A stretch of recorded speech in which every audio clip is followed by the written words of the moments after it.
வணக்கம் மக்களே, welcome to FDA first with movie. ஒரு சின்ன டிஸ்க்ளைமர், எனக்கு வந்து ஜலதோஷம் பிடிச்சிருக்க காரணத்தினால கொஞ்சம் வால்யூம் ஏறி இறங்கி வரதுக்கான சான்ஸ் நிறையவே இருக்குது. ஸோ அதனால் உங்களோட ஃபோன்லேயோ இல்லை டிவிலையோ வால்யூம் அதிகமாக வச்சுக்கோங்க. ஸோ இன்றைக்கி நம்ம ஒரு ஃபேமிலி ட்ராமா மூவி ரிலீஸாக இருக்க குடும்பஸ்தன் படத்தினுடைய ரிவ்யூ தான் பார்க்க போகிறோம். இந்த படத்தை டிரெக்ட் பண்ணியிருக்காரு அறிமுக இயக்குனராக ராஜேஸ்வர் அவர்கள். இவர் வந்து அறிமுகம், அதாவது திரைக்கு அறிமுகம், பட் ஆனால் யூடியூபுக்கு வந்து ரொம்ப ஃபேமஸான யூடியூப் சேனலான நக்லைட்ஸ் அப்படின்ற சேனல்லேருந்து வந்திருக்காரு. நிறையா டைரக்ஷன் பண்ணியிருக்காரு அந்த இதில். ஸோ அவருடைய படைப்பாக அந்த படம் வந்திருக்கு. அண்ட் இந்த படத்தை லீட் பண்ணியிருக்காங்க மணிகண்டன் அவர்கள் அண்ட் சான்வி மேக்னா அவர்கள். அந்த படத்தில் நிறைய சப்போர்ட்டிங் நடிச்சிருக்காங்க. குரு சமூசன் உட்பட நிறைய பேர் நடிச்சிருக்காங்க. ஸோ இந்த குடும்பங்கள் பேஸ் பண்ண படம் எப்படி வந்திருக்கு, உண்மையாகவே குடும்பங்கள் கொண்டாடும் வெற்றியாக வந்திருக்கு அப்படின்ற டீட்டெயிலான ரிவ்யூவில் பார்க்கலாம். ரிவ்யூக்கு போகிறதுக்கு முன்னாடி இந்த ரிவ்யூ உங்களுக்கு பிடிச்சி மறக்காம லைக் பண்ணுங்கள், கமெண்ட் பண்ணுங்கள், ஷேர் பண்ணுங்கள், சேனலை சப்ஸ்கிரைப் பண்ண மாதிரி. வாங்க நம்ம ரிவ்யூக்கு போகலாம். குடும்பஸ்தன் இந்த படத்தினுடைய கதை சுருக்கம் என்ன அப்படின்னு கேட்டிங்கன்னா, இந்த படம் வந்து பார்த்தீங்கன்னா ஒரு மிடில் கிளாஸ் பையனை சேர்ந்த மணிகண்டன். அவர் வந்து பார்த்தீங்கன்னா ஒரு இன்டர் காஸ்ட் மேரேஜ் பண்ணிக்கிறாரு. தன்னுடைய காதலியை கரம் முடிச்சு வீட்டுக்கு கூட்டு வந்துடுறாப்புல. வீட்டுக்கு கூட்டு வந்ததுக்கப்புறம் நிறைய பிரச்சனைகள் வருது. அதாவது அம்மா வந்து பேன் இந்த லெவலில் டிவோஷனல் டூர் போக ஆசைப்படுறாங்க. தன்னுடைய மனைவி வந்து பார்த்தீங்கன்னா IAS எக்ஸாம் எழுதுறதுக்காக புக்ஸ் அப்படின்னு சொல்லிட்டு நிறைய செலவுக்கான ரீசன்ஸ் வருது. அப்பாவுக்கு ஒரு சில ஆசைகள் இருக்குது, தன்னுடைய அக்காவுக்கு ஒரு ஆசைகள் இருக்குது, தன்னுடைய அக்காவோட மச்சானுக்கு ஒரு ஆசைகள் இருக்குது. ஸோ இது மாதிரி எல்லாரோட ஆசையும் எப்படி தீர்த்து வைக்கிறாரா இல்லையா அப்படின்ற கதையை நோக்கி தான் இந்த படம் நகரப்படுது. இதில் ஒரு பிரச்சனை என்ன அப்படின்னு கேட்டிங்கன்னா, அவருக்கு ஒரு கட்டத்தில் வேலையும் பறி போயிடுது. ஸோ இந்த மாதிரி சிச்சுவேஷன்லாம் தாண்டி எப்படி ஒரு குடும்பஸ்தனாக இருக்கிறான் அப்படின்றது தான் கதைகளமாக அமையுது. இந்த படத்தினுடைய பாசிட்டிவ் நெகட்டிவ் பற்றி பேசுவோம். இந்த படத்தினுடைய டைட்டிலே சொல்லலாம். இந்த டைட்டில் வந்து பார்த்தீங்கன்னா குடும்பஸ்தன் அப்படின்றபோது அந்த போஸ்டர்லேயே நிறைய ரியாக்ஷன்ஸ் இருக்கும். ஒரு குடும்பஸ்தன் எந்த லெவலுக்கு தன்னுடைய குடும்பத்தை காப்பாற்றுறதுக்காக என்ன லெவலுக்கு இறங்குமா, அது மாதிரி அவனுக்கு உண்டான ஸ்ட்ரெஸ், அவனுக்கு உண்டான டெஃபிஷிட், அதாவது அவனுக்கு உண்டான பிரச்சனைகள், அதுலேருந்து எப்படி மீண்டு வரான், அது மாதிரி ஒவ்வொருத்தருக்காக பார்த்து செய்யும்போது ஒரு குடும்பஸ்தன் என்னென்ன பொறுப்பில் இருக்க வேண்டியதாக இருக்குது. ஒரு சாதாரணமாக அந்த பையன் ஒரு குடும்பஸ்தன் ஆகும்போது என்னென்ன சுச்சுவேஷன் வருது, அது எப்படிலாம் ஃபேஸ் பண்ணுறான், இதெல்லாம் உட்கொள்கிறான், அதுலேருந்து எப்படி மீண்டு வரான், அது மாதிரி எல்லா சுச்சுவேஷனும் ரொம்ப நேச்சுரல் வேவாகவே இதை ப்ரெசென்ட் பண்ணியிருக்காங்க அப்படின்னு தான் சொல்லிக்கணும். ஏன்னா ரொம்ப அழகான ஸ்க்ரீன் பிளே. இந்த ஸ்க்ரீன் பிளே வந்து பார்த்தீங்கன்னா ஒவ்வொரு வீடுகளிலும் அன்றாடம் நடக்கக்கூடிய ஒரு ஸ்க்ரீன் பிளே கூட சொல்லலாம். என் லைஃப்பில் நடந்திருக்கு, பக்கத்து வீட்டில் ஒன்று நடந்திருக்கும், எல்லார் வீட்லையும் இது அன்றாடமாக இருக்கும். அதாவது சிங்கிளாக மொட்டை பையனாக இருந்த வரைக்கும் நம்மளுக்கு எதுவுமே தெரியாது. ஆனால் once enter to the Kudumbasthan, welcome to the கிளப்ன்ற மாதிரி தான். ஸோ குடும்பஸ்தன் ஆனதுக்கப்புறம் ஏற்படுற நிறைய சிக்கல்கள், பிரச்சனைகள், அதை ஃபேஸ் பண்ணுறோம் இல்லையா, அந்த ஃபேஸை தான் இந்த படம் காட்டுது. ஸோ ஃபேஸ் பண்ணுற சிச்சுவேஷன்ஸ் அவர் ஒன் பை ஒன்னாக ஃபேஸ் பண்ணுறது, பார்த்து இது பண்ணுறது.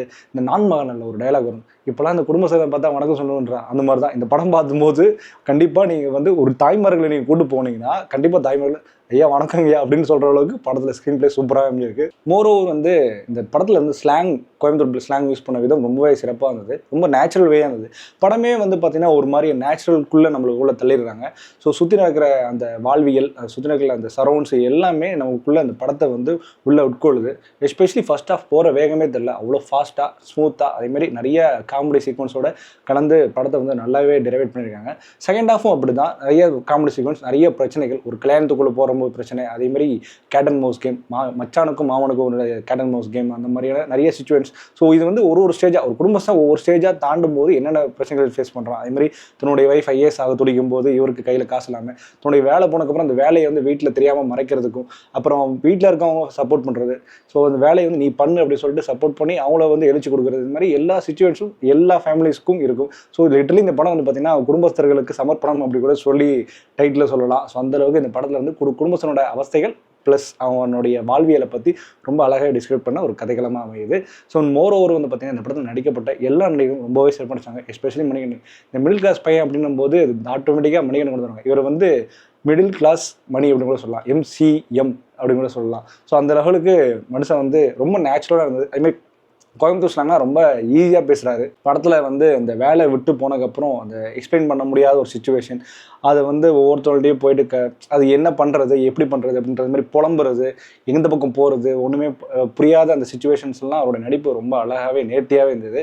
ஸோ சொல்லவே தேவையில்லை, குட் நைட்லேயே அவரோட பர்ஃபார்மன்ஸை பார்த்துருப்போம். தொடர்ந்து ஹிட் படங்கள் கொடுத்துருவாரு. ஸோ அதுக்காக ஒரு பாராட்டலாம். அடுத்து வந்து சான்வி, இந்த படத்தினுடைய ஹீரோயினுக்கு வந்து லிப்சிங் வந்து அப்போ மிஸ் ஆனாலும் செகண்ட் ஹாஃபில் அவங்க வந்து சூப்பராகவே பண்ணிட்டாங்க. எஸ்பெஷலி செகண்ட் ஹாஃபில் சான்வி அண்ட் வந்து மணிகண்டன் ரெண்டு பேரோட பர்ஃபார்மன்ஸ், எஸ்பெஷலி இந்த கிளைமேக்ஸ் பர்ஃபார்மன்ஸ் ரொம்ப அழகாகவே இருந்தது. அது வந்து லிட்டரலி ஒரு குடும்பஸ்தவன் எவ்வளோ ஆசைப்படுறான்னு தெரியுமா அப்படின்னு எக்ஸ்பிளைன் பண்ணுற மாதிரி ஒரு சிச்சுவேஷன். அதை ரெண்டு பேருமே ரொம்ப அழகாக ஹேண்டில் பண்ணியிருந்தாங்க நடிப்பு மூலயமா. அதே மாதிரி குரு சோமசுந்தரம் இந்த படத்தில் ஒரு முக்கியமான லீடுன்னு கூட சொல்லலாம். அந்த அளவுக்கு படம் ஃபுல்லாகவே ஒரு பக்கம் பார்த்தா அவர் காமெடியாக வரும், ஒரு பக்கம் பார்த்தா வெறுப்பாகும். அதாவது கூடுகையே இருக்கிற மச்சான் வந்து பார்த்தீங்கன்னா அவர் சின்ன சிரிப்பு தான், அந்த சிரிப்பு தான் நம்மளுக்கு கோவம் வர்ற மாதிரி. அதாவது நான் நண்டா கெத்து, நீ என்னடா அதாவது பணம் தான் அப்படின்ற ஒருத்தர் கேரக்டர் இவர். நீ என்ன வேணா பண்ணு, பணம் இருந்தால் தான் இங்கே எவனா மதிப்பான். அதுமாரி இவர் வந்து பார்த்தீங்கன்னா பணம் ஒரு பக்கம் இருக்கட்டும், ஃபேமிலி தான் எனக்கு முக்கியம் அப்படின்ற ஒரு அது இவங்க 2 பேருக்கும் இந்த கேட் அண்ட் மவுஸ், அதாவது ஒருத்தவங்க வந்து பகைச்சிப்பாங்க. அந்த சீக்வன்ஸ்லாம் வந்து ரொம்பவே அற்புதமாக இருந்தது ஸ்க்ரீனில் பார்க்கும்போது. எஸ்பெஷலி குரு சோமசுந்தரோட பர்ஃபார்மன்ஸ் ரொம்பவே சிறப்பாக இருந்தது தான் சொல்லியாகணும். இதை தாண்டி வந்து பார்த்தீங்கன்னா சுந்தரராஜனாக இருக்கட்டும், அப்புறம் பாலாஜி சக்திவேலாக இருக்கட்டும், அப்புறம் அவங்க அம்மாவா நடிக்கிறவங்களா இருக்கட்டும், எல்லாருமே அவங்களோட சிறப்பான நடிப்பை கொடுத்துருந்தாங்க.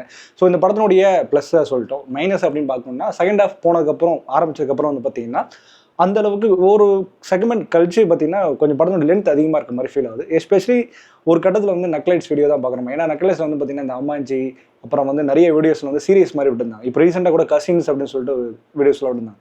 ஸோ லிட்டலி வந்து அந்த மாதிரியான சீக்வன்ஸில் ஒரு பக்கம் தள்ளப்படுது, ஒரு யூடியூப் சீக்வன்ஸ் மாதிரி ஃபீல் ஆகுது அப்படின்ற ஒரு ஃபீல் வரதான் செய்யுது.